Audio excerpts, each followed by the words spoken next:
Hello everyone. Today is Sunday, January 30th, 2022.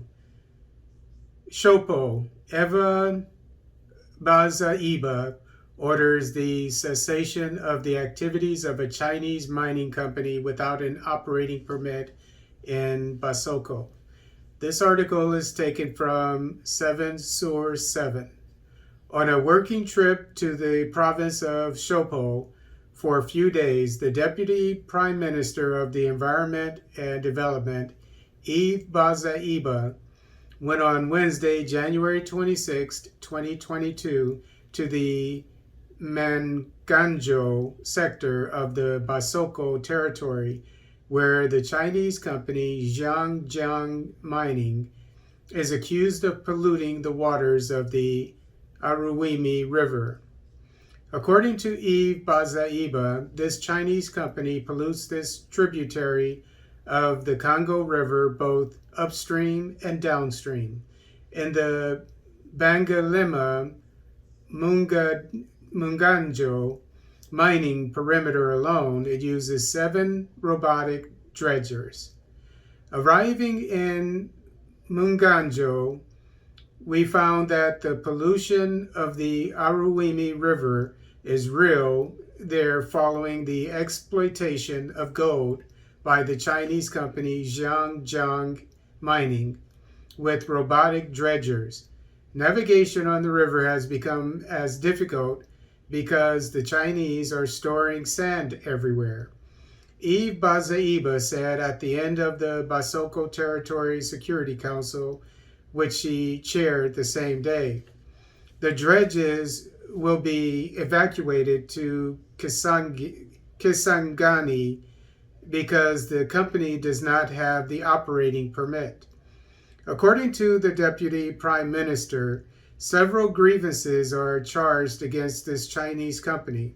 Not only that it fraudulently exploits gold, but also that it had not carried out an environmental impact study, which is a prerequisite required by law 11/009 relating to the protection of the environment.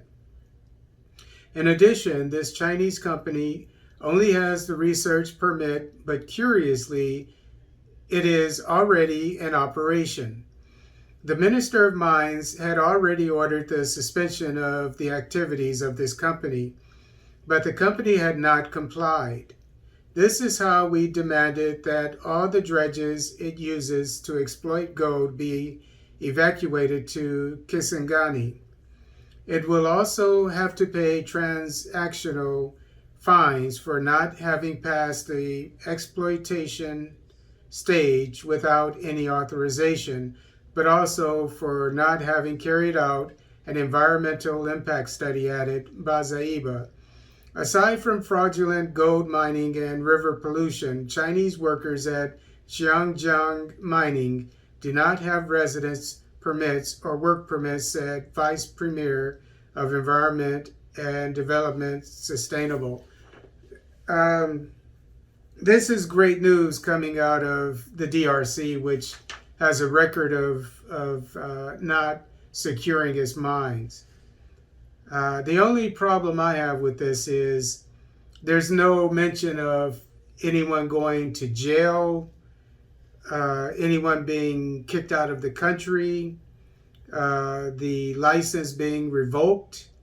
So the DRC, like many other African countries, needs to up the ante on its contracts.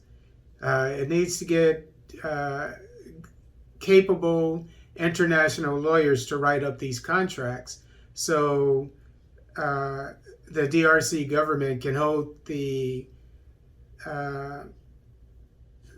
feet of the owners of these illegal mines and whatnot to the fire, hold them accountable.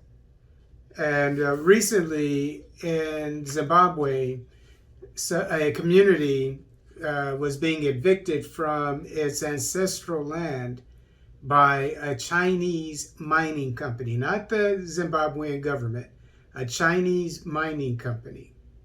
And so they complained about it, and then the next day, a representative of all the Chinese mining companies put out a big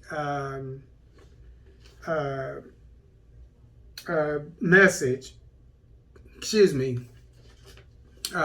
pretty much an open letter to all African nations, saying, basically, if you see anything wrong, why don't you report it instead of complaining? Just take it to the companies and hold them accountable. So I guess he got his wish.